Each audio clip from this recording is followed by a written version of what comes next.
Hi, I'm Emily. I've always believed that a simple act of kindness can change a person's entire day, maybe even their life. Growing up, my parents used to tell me that love isn't about grand gestures but about the small everyday things, like a warm smile, a listening ear, or just being there when someone needs you most. I remember one chilly winter evening when my grandmother was feeling lonely, and I sat beside her, holding her hand and listening to her stories. That moment stayed with me because I realized how much those little acts meant, how they made people feel seen and loved.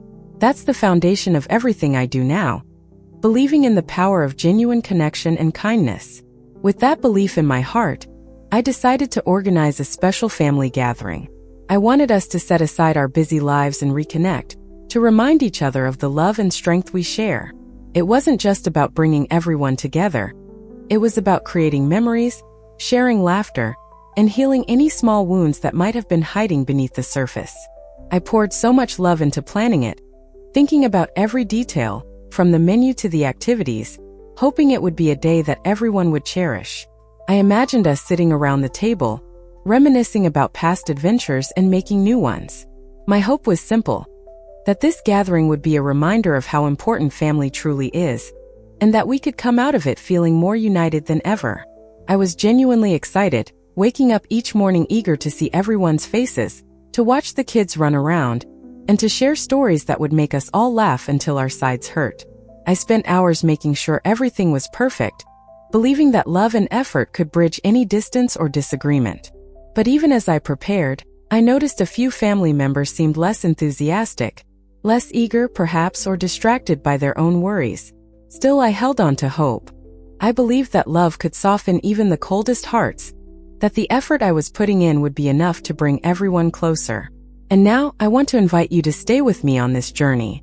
If my story resonates with you, if you've ever tried to bring your family together against all odds, please give this a thumbs up and subscribe to follow along. I promise this is just the beginning, and I'd love for you to be part of what comes next. Because sometimes the smallest gestures can lead to the biggest changes, and I believe that together we can make a difference, one step at a time. At first, I believed that maybe I was overthinking things, that the excitement I felt about finally making a change, about creating a new chapter, would be enough to bridge any gaps. But as the days went on, I started noticing subtle, almost invisible signs that something was shifting beneath the surface. Little things: a glance that lingered a little longer on my absence, side conversations that stopped when I entered the room, as if I wasn't supposed to be part of them. I'd bring up ideas or plans, only to see their eyes gloss over or change the subject quickly, as if my words didn't matter. Sometimes I'd catch their smirks or the quick exchange of looks that felt like a quiet dismissal, an unspoken message that I was somehow invisible, unimportant. It hurt more than I expected, but I tried to hide it. I told myself that maybe they were just busy or distracted, that I just needed to be patient, to give them time. Still, a gnawing sense of loneliness grew inside me, like a shadow creeping across my heart. I caught myself questioning whether I'd done something wrong, whether I'd misread their kindness or taken too much for granted. Was I expecting too much?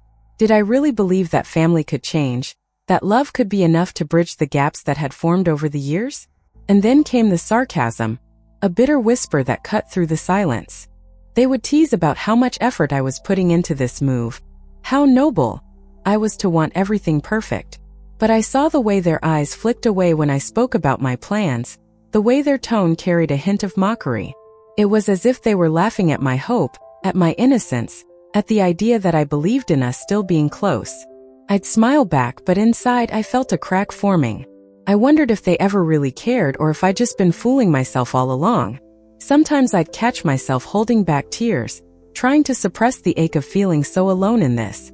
I'd tell myself to stay strong, to keep believing that maybe, just maybe, things could still change. But beneath that effort, a quiet voice whispered doubts. Why does it seem like everything I do is met with indifference? Why does my effort feel so meaningless? Did I misjudge everything? Did I make a mistake trusting that love, or even familiarity, could hold us together? And yet I still cling to that faint hope, even as it flickers weaker each day. I know something is shifting inside me, a mix of anger, sadness, and betrayal. I can feel it boiling beneath the surface, ready to explode, but I hold it in, afraid of what might happen if I finally confront them. For now, I just watch, feeling more isolated than ever, wondering how much longer I can keep pretending that it's all okay when every glance, every word, seems to push me further away. I never imagined that something so small could shatter everything I believed in. I was in the kitchen trying to distract myself, pretending everything was okay, when I overheard a conversation that froze me in place. It was faint at first, just muffled voices coming from the living room, but as I paused to listen, the words cut through the air like a knife. They weren't talking about plans for the trip. No, they were talking about how much they were looking forward to it, their laughter, the freedom, the escape. I heard my husband's voice, casual but with a hint of something colder underneath, saying, "It'll be nice to get away without her. She's been so tense lately anyway." Then I caught my mother-in-law's reply, light and dismissive. "Yeah, she's better off not knowing. Let's just pack everything today so we're ready." My heart sank. My hands trembled uncontrollably, as if I'd been struck by lightning. I froze there, unable to breathe, feeling the weight of those words settle deep into my chest. It was like a punch to the gut, a blow I hadn't seen coming. For a moment, my mind refused to accept what I just heard. Maybe I'd misheard, maybe it was some joke or miscommunication. But no, the voices were clear, the words deliberate, and the coldness in their tone was unmistakable. Tears welled up, threatening to spill over, but I clenched my fists, trying to hold the pain inside. I felt the blood drain from my face, my pulse pounding loudly in my ears. My stomach twisted with a mixture of shock and despair, as if my entire world had tilted off its axis. How could they do this? How could they plant something so cruel, so dismissive behind my back?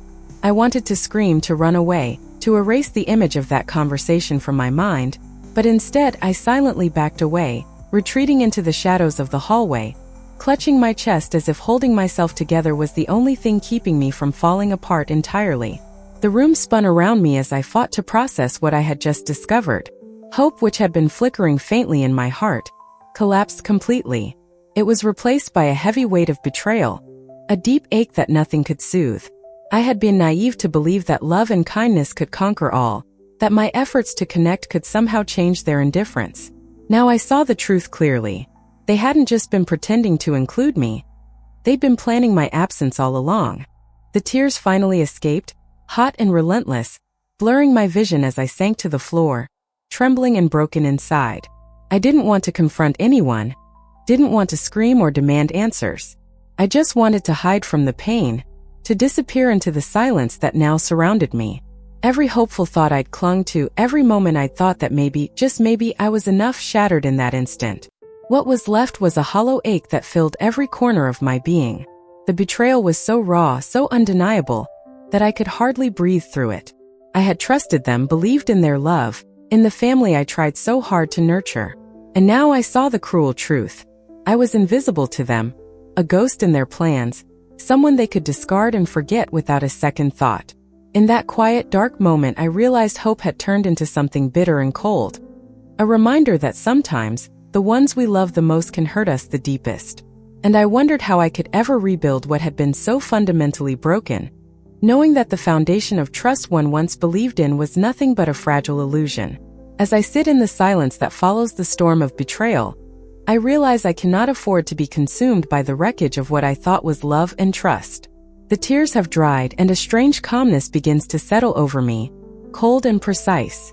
I take a deep breath, feeling the air fill my lungs, anchoring me. In that breath, I find a fragile but undeniable strength, a quiet resolve that rises from the depths of my shattered heart. I cannot let them diminish me any longer. Not with their words, their dismissiveness, or their betrayal. I refuse to be invisible anymore. This is the moment I decide I will no longer ask for their approval. I will no longer chase after their affection or pretend that I am enough when they treat me as if I am nothing. No, this is the point where I take back control, where I rewrite the story on my own terms. Calmness washes over me as I begin to think clearly, as if I've finally been given permission to see things as they are. I see the pieces of my life that I can hold on to, the small cracks where I can wiggle free from their invisible chains. I start to plan quietly, methodically. I will prepare myself to leave, to step away from the toxicity that has wrapped itself around my heart. I will start by taking control of my finances, ensuring I am not beholden to their neglect or indifference. I won't wait for their approval to make decisions about my future. I will cancel the trip, not out of despair, but out of respect for myself. I will begin to make arrangements step by step, with the steadiness of someone who knows her worth. There's no need for confrontation. This will be done with dignity, with quiet strength. In this moment, I realize that my power is not in begging for love, but in reclaiming my life. Each small decision sparks a feeling of liberation within me. I am not helpless. I am a survivor capable of shaping her destiny. The pain remains, but it no longer controls me. Instead, it fuels my resolve. I see the horizon ahead, not as a place of escape, but as a space where I can rebuild, where I can finally stand tall and unshaken. Something inside me shifts, an inner promise that I will no longer be a shadow in my own life. It's just the beginning, I know, but now I am quietly, fiercely setting the stage for the next chapter. Whatever comes next, I will face it on my own terms with dignity and strength. And deep beneath that calm exterior, a new fire ignites, one that whispers that I am enough, that I am worthy, and that I will rise. The moment I decided to take control was like a quiet awakening within me, a subtle shift that didn't demand loud proclamations or dramatic confrontations. It was a calm understanding that I didn't need their approval, nor did I have to wait for their acknowledgement to reclaim my life. From that point on, I moved with deliberate silence, each step purposeful and measured, as if I was weaving a new reality with careful threads. The first act of this silent rebellion was canceling the trip I had planned and paid for, a trip that once seemed like a way to escape, but now felt unnecessary. I didn't make a scene, didn't call anyone to explain. I simply contacted the agency, politely but firmly, and withdrew my reservation. And in that small act, I felt a subtle shift inside me, an assertion that my choices belonged to me, not to their expectations or plans. It was as if I was quietly peeling away the layers of their influence, layer by layer, until only my authentic self remained. Next, I gathered the essential documents. Divorce papers I had tucked away, bank statements, personal identification, and a few belongings that carried my memories and hopes. I worked through this with the same quiet determination, storing everything in a discreet bag, ready for the moment I would need them. I avoided any unnecessary noise, keeping my movements simple and efficient. I felt no anger, no despair, only a profound sense of clarity that these small acts were part of my rebirth. Without fanfare, I began to separate my belongings from theirs, quietly reclaiming what was mine. I packed a few clothes, some personal keepsakes, things that held significance for me. I didn't sneak around or hide. I simply took what I needed, knowing that this was my right. I watched as the familiar objects left my space, knowing that their absence was a symbol of my growing independence. Their obliviousness to what I was doing only strengthened my resolve. They remained wrapped in their own chaos, unaware that their world was subtly shifting around them, while I was building something new for myself, something rooted in calm strength. Every movement I made was infused with a quiet relief, an awareness that I was finally steering my life instead of drifting helplessly along. I felt a lightness settle within me, as if a weight I hadn't realized I carried was gradually leaving. The atmosphere around me remained unchanged on the surface, but inside I was transforming. I was constructing my own space, my own boundaries, silently and with unwavering purpose. This process strengthened my resolve. It wasn't about rebellion or anger. It was about reclaiming my dignity piece by piece, moment by moment. With each action, I reinforced my quiet confidence, knowing that real change begins within, and that every small step I took was a brick in the foundation of a future I was finally shaping with my own hands. Their world continued unaffected for now, but I knew that soon, everything would be different. I was preparing myself for that day, not with loud protests, but with the calm certainty that I was finally taking back what was always mine, my strength, my voice, my life. I knew that the first step toward reclaiming my life was to act quietly, with purpose and unwavering calm. So, I made the decision to cancel the trip I had arranged and paid for. No explanations, no confrontations. It was a simple act, but for me it symbolized the beginning of my independence. I didn't need their approval or their awareness. I only needed to take control in the silence. Next, I gathered the essential documents, divorce papers, bank statements, personal identification, and any other papers that represented my autonomy. I placed them carefully in a small, discreet bag, knowing that these were my anchors to a future I was building on my own terms. As I worked through this, I felt a strange sense of relief, as if each step was peeling away the layers of their influence, revealing a version of myself I had almost forgotten. I also started to separate my belongings from theirs quietly, methodically. I packed some personal items, small, meaningful objects that belonged solely to me, without fuss or drama. I moved through my space with deliberate calm, placing these items in a box I kept hidden, ensuring that nothing was left behind that could be used to manipulate or remind me of their control. The more I worked in silence, the more I felt the weight of their presence lift, replaced by a sense of clarity and strength. Throughout this process, I maintained a detached emotional state, not out of indifference, but out of respect for the importance of each action. There was no room for anger or sadness, only a quiet certainty that I was forging my path. The house around me remained unaware of the change, their routines continuing without suspicion, as I moved silently behind the scenes. Every small act was a brick laid in the foundation of my independence. I found comfort in the fact that no one needed to know immediately. This was my quiet rebellion, a series of deliberate movements that reinforced my resolve.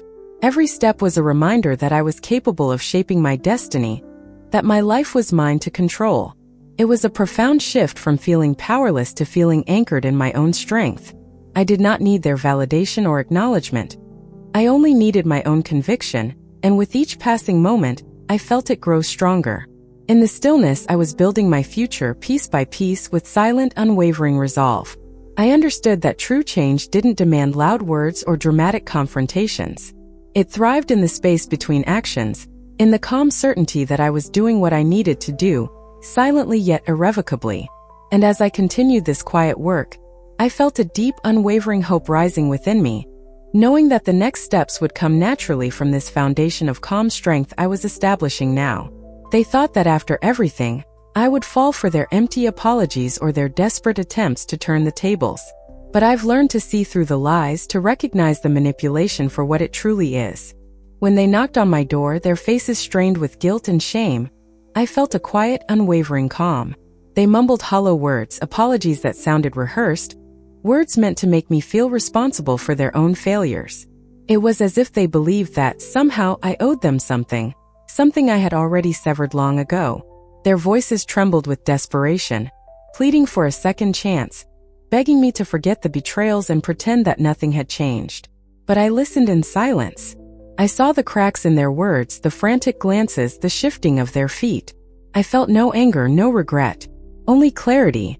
They tried to guilt me, to make me feel selfish for choosing my own peace, for refusing to be dragged back into their chaos. They said I was throwing away family, that I was hurting those who once cared. But I know better now. I see their desperation for what it is, an attempt to cling to control, to avoid facing the reality that they lost it long ago.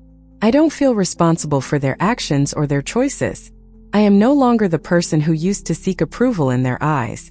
I am someone who finally understands her worth, who has reclaimed her voice and her boundaries. They begged me to reconsider, to let them stay, to act as if nothing had happened.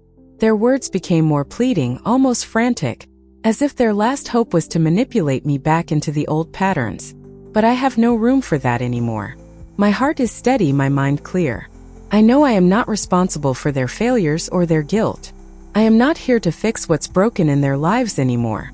Their desperation is palpable, but it no longer affects me. Their power over me was an illusion I have long since shattered. I simply turn away, silent but firm. I don't need to say a word, my silence speaks volumes. It's a rejection of their manipulation, a declaration that I am done accepting their games. I respect myself now, and that respect is non-negotiable. I can see the flicker of panic in their eyes, but I feel nothing but distance and strength. This is my space, my life, and I will not let anyone take that away from me again. I have no regrets about this choice. The past is behind me, and I am fully in control of my future now. Their pleas fade into the background, irrelevant. I am free.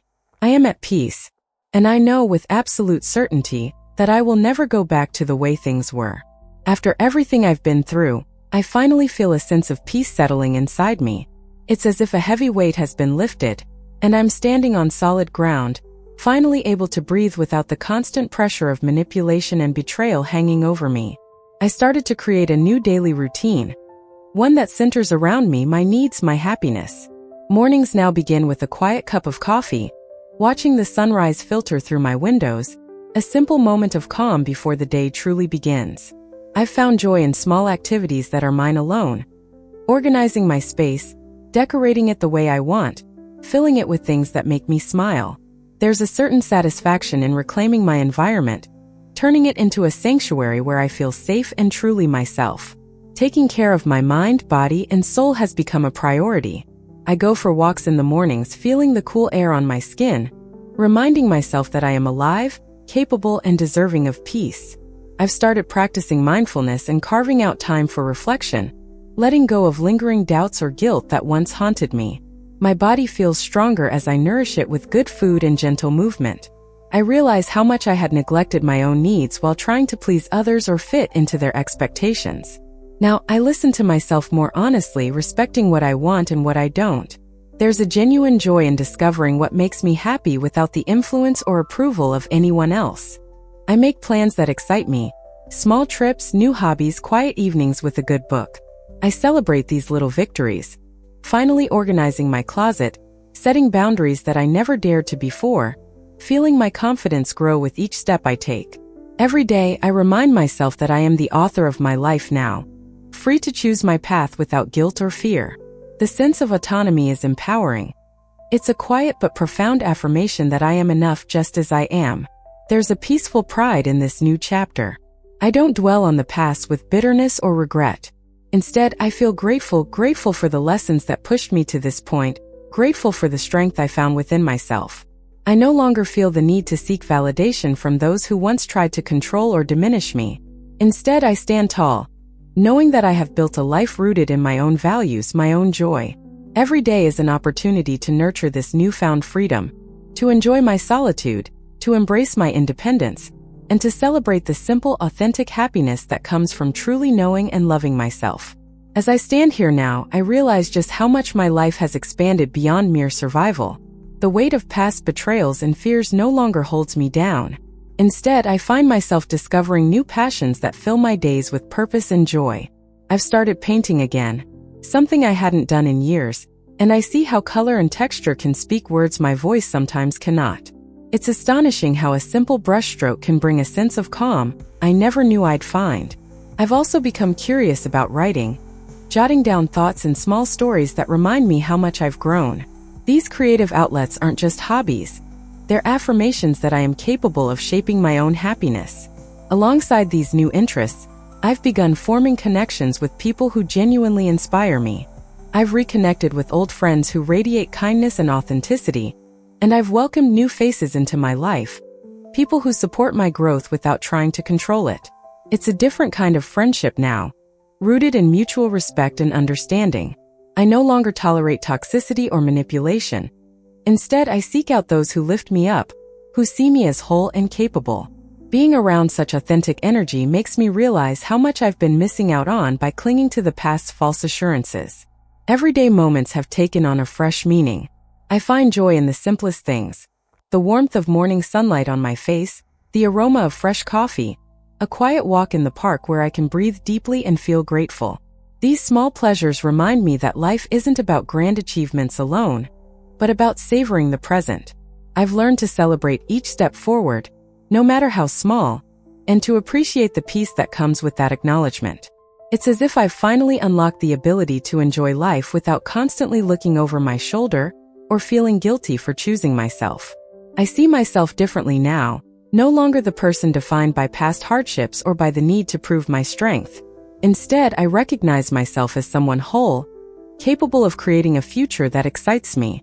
I no longer ask for permission to dream. I give myself permission to imagine a life of fulfillment and authenticity.